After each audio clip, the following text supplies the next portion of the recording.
ஓம் சாய்ராம். என் அன்பு செல்லமே, என்னுடைய தங்கமே, உன்னுடைய வாழ்க்கையிலும் சரி, உன்னுடைய வீட்டிலும் சரி, நான் நிரந்தரமாக தங்க வேண்டும். உன்னுடைய வாழ்க்கையில் எல்லா விஷயத்தையும் சரி செய்ய வேண்டும். உன் குடும்பத்தில் இருக்கும் அனைத்து பிரச்சனைகளையும் மாற்ற வேண்டும். உன்னுடைய வீட்டில் தேவையில்லாமல் இருக்கும் தீய சக்திகளை அடியோடு ஓட்ட வேண்டும் என்பதற்காக நானும் ரொம்ப நாளாக உன்னுடைய வீட்டில் வந்து அமர வேண்டும் என்று நினைத்து கொண்டே இருந்தேன். ஆனால் ஒவ்வொரு நேரமும் பார் தட்டி தட்டி போனது. ஆனால் நான் ஒரு முடிவெடுத்து விட்டேன். இதற்கு மேல் உன்னுடைய வீட்டை விட்டு எங்கும் போகக்கூடாது என்று நான் முடிவெடுத்து உன்னுடைய வீடு தேடி நான் வந்துவிட்டேன் அம்மா. உன்னுடைய வீட்டு முழுவதும் நான் நிறைந்து இருக்கிறேன். உன்னுடைய வாழ்க்கையில் நீ எதையெல்லாம் கேட்கிறாயோ அதெல்லாம் தருவதற்காகவே நான் வந்துவிட்டேன் அம்மா. இனிமேல் உன்னுடைய வாழ்க்கையில் எந்த ஒரு பிரச்சனையும் இருக்காது. இரு நல்ல செய்தியை சொல்லத்தான் நான் இப்பொழுது வந்துள்ளேன். இன்று நீ என்னை அலட்சியம் செய்தாயானால் நான் கோபமாகி விடுவேன். ஏனென்றால் நானோ ரொம்ப நாளாகவே உன்னுடைய வீட்டிற்கு வர வேண்டும் என்று நினைத்தேன். ஆனால் தட்டி தட்டி போனது. இன்று கஷ்டப்பட்டுத்தான் உன்னுடைய வீட்டுக்கே நான் வந்து அமர்ந்திருக்கிறேன். இப்பொழுதும் என்னை அலட்சியம் செய்துவிட்டு போனால் நான் நிச்சயமாகவே கோபமாகி விடுவேன். என்னுடைய கோபத்தை பற்றி உனக்கு தெரியுமா? தெரியவில்லை என்றால் சாய் சச்சரிதத்தை போய் படித்துப்பார். எவ்வளவு பெரிய கோபக்காரன், எவ்வளவு பெரிய அன்பானவன், எவ்வளவு பெரிய நல்லவனும் நானே, எல்லாம் கலந்தவனும் நானே என்பது உங்களுக்கு தெரிய ஆரம்பித்துவிடும். எவன் ஒருவன் தவறு செய்கிறானோ நிச்சயமாகவே நான் கோபமாகி விடுவேன். அதுவே எவன் ஒருவன் நல்லது செய்கிறானோ, யாருக்கும் தீங்கில்லாமல் செய்கிறானோ, அவனை நான் தட்டி கொடுப்பேன். அதுபோல என்னை அலட்சியம் செய்தவனுக்கு நான் எப்பொழுதும் கல்லாக மட்டும்தான் தெரிவேன். அதனால் என்னை சற்று புரிந்து கொள்ள முயற்சி செய்யுங்கள். உங்களுடைய வாழ்க்கையிலெல்லாம் நீங்கள் என்னை அதிகமாக வணங்குகிறீர்கள். யாரையுமே நம்புவது கிடையாது. நிறைய ஏமாற்றத்தினால் நீ யாரையுமே நம்புவது கிடையாது. ஆனால் நீ ஒருவரை மட்டும்தான் நம்புகிறாய். அது யாரென்றால் என்னை மட்டும்தான், இந்த சாயை மட்டும்தான். நீ நம்பி நம்பி நீ சொல்வாய், மனிதர்கள்தான் என்னை ஏமாற்றுகிறார்கள் என்பதற்காக தெய்வத்தை நாடி நான் வந்தேன். ஆனால் தெய்வமோ என்னை ஏமாற்றுகிறது, எனக்கு எதுவுமே செய்யவில்லையே என்ற ஒரு விஷயத்தை எப்பொழுதும் நீ சொல்லிக்கொண்டே இருக்கிறாய். தங்க பிள்ளையே, உன்னுடைய விஷயங்கள் என்ன தெரியுமா? இன்று நீ வேண்டி விட்டாய் என்றால் நாளை கிடைக்க வேண்டும். அதையும் விட்டு விட்டாய் என்றால் கொஞ்ச நாளில் நீ ஆசைப்பட்டது அனைத்தும் கிடைக்க வேண்டும் என்ற எண்ணம். இது பொதுவாக எல்லோருக்கும் இருக்கும் எண்ணம்தான். ஆனால் ஒரு தகப்பனுக்கு தெரியும் உனக்கு எப்பொழுது தேவையான விஷயங்கள் தர வேண்டும், எப்பொழுது தேவையில்லாத விஷயங்களை உன்னுடைய வாழ்க்கையிலிருந்து எடுக்க வேண்டும் என்று. என்னுடைய குழந்தைக்கு எப்படியெல்லாம் செய்ய வேண்டும், எப்படியெல்லாம் வாழ்க்கையில் ஏற்றிவிட வேண்டும் என்று தெரியும். உனக்கு முக்கியமாக ஒரு விஷயம் சொல்ல வேண்டும் என்றால், இன்று இந்த நொடி ஒரு விஷயம் உனக்கு தேவைப்படும். ஆனால் எனக்கு உனக்கு தேவை இப்பொழுது படும் என்று நீ ஆசைப்படும் விஷயம் இன்னொரு நாள் கொடுத்தால் அது இன்னும் உன்னுடைய வாழ்க்கையில் தேவையாக இருக்கும்.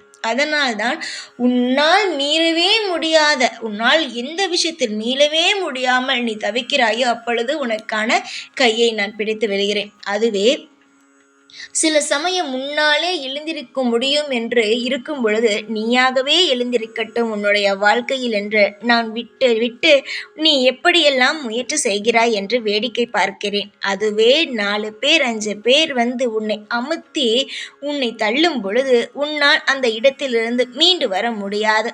அப்பொழுது என்னுடைய கையை பிடித்து தூக்கி விடுகிறேன். உன்னால் எல்லா பிரச்சனையையும் தாண்டி வர முடியும் என்ற நம்பிக்கை எனக்கு இருக்கிறது. அதனால்தான் அமைதியாக இருக்கிறேன். புரிகிறதா என்னுடைய தங்கமே? ஏன் செய்யவில்லை, ஏன் சாய் செய்யவில்லை என்று நீ கேட்டுக்கொண்டே இருந்தாய். அதற்கு பதில் கிடைத்து விட்டதா? உன்னிடமே அனைத்து தைரியமும் இருக்கும் பொழுது நீ என்னிடம் வந்து உதவி கேட்கிறாய். நிச்சயமாக உதவி கிடைக்கும். உன்னால் முடியாத அளவுக்கு நீ வலியை தாங்கும் பொழுது நான் நிச்சயமாக உதவி கண்டிப்பாக நேரடியாக கூட வந்து செய்வேன். ஆனால் இப்பொழுது நீ எல்லா விஷயத்தையும் தானே தாண்டி தாண்டி வந்து உன்னுடைய வாழ்க்கையில் உனக்கான ஒரு இடத்தை நிரப்பி இருக்கிறாய். தங்க பிள்ளையே, கவலைப்படாதே, நீ தைரியசாலிதான். யாரும் உனக்கு துணையாக இருக்க வேண்டும் மனிதர்கள் என்ற அவசியமே கிடையாது. நீ எவ்வளவு பெரிய திறமைசாலி தெரியுமா? எவ்வளவு பெரிய தனியாளாக நின்று போராடும் குழந்தை தெரியுமா? சில சமயமெல்லாம் உன்னுடைய தைரியத்தை பார்த்து நானே வியந்துள்ளேன். உனக்கு ஒரு உதாரணத்திற்கு நான் ஒரு விஷயத்தை சொல்கிறேன். நீ விழுந்து விட்டாய் என்று வைத்துக்கொள். உனக்கு அடிபட்டு விட்டது என்று வைத்துக்கொள். தூக்கி விடுவதற்கு ஆளே இல்லை என்ற பொழுது நீ என்ன செய்வாய்? தானாகத்தானே எழுந்திருப்பாய். அதுவே உன்னால் எழுந்தே இருக்க முடியாது, உன்னால் எதுவுமே செய்ய முடியாது என்ற பொழுது நான் கை கொடுப்பேன்.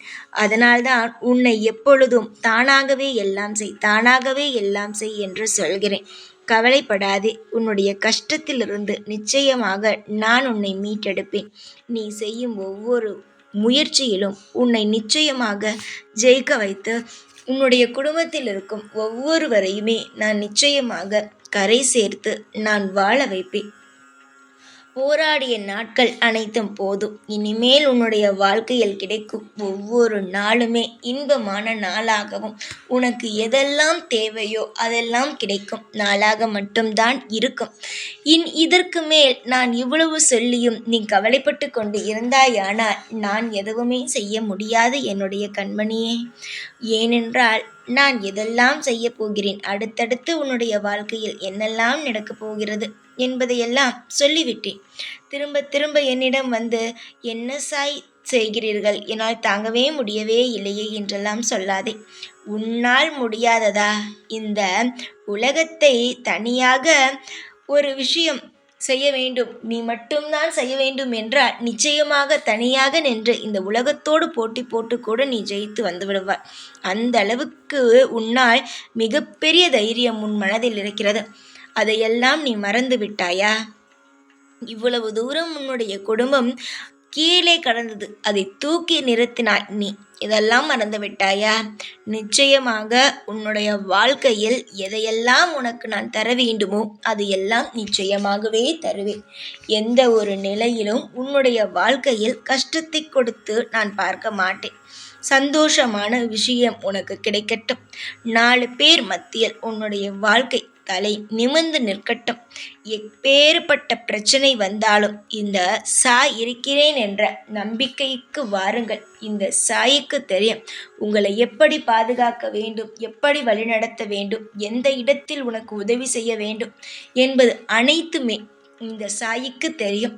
சீக்கிரத்தில் இந்த சாயாகிய நான் உன்னை நிச்சயமாக ஒரு நல்ல வழிக்கு கொண்டு வருவேன். உன்னுடைய குடும்பத்தில் இருக்கும் அனைத்து பாரங்களையும் நான் சுமந்து கொண்டு உனக்கு தேவையான நல்லதை மட்டுமே உனக்கு தருவேன். அதனால் எதையும் நினைத்து கவலைப்படாமல் அமைதியான வாழ்க்கையை வாழ்வதை மட்டும் நினைத்து கொண்டு இரு. சந்தோஷமாக இரு அம்மா. இப்பொழுது இருக்கும் இந்த கஷ்டமான நிலைமை தொடரவே தொடராது. சீக்கிரமாக நல்ல வளர்ச்சியும் நல்ல வாய்ப்புகளும் நல்ல அந்தஸ்தும் நல்ல விதமான வாழ்க்கையும் உன்னுடைய வாழ்க்கையை தேடி கண்டிப்பாக வரும். காலம் முழுவதும் நீ எந்த ஒரு நிலையிலும் கண் கலங்கியோ தேவையில்லாத விஷயங்களை நினைத்து கொண்டோ இருக்க வேண்டாம். பொறுமையும் நம்பிக்கையும் இருந்தால் மட்டுமே போதும். எல்லாம் நிச்சயமாக உனக்கு கிடைக்கும். சகல சௌபாக்கியங்களும் உன்னுடைய வாழ்க்கையில் நடக்கும். கண்ணீரை துடைத்து கொண்டு சந்தோஷமாக இருக்கும் வழியை மட்டும் பார். நானே உனக்கு துணை.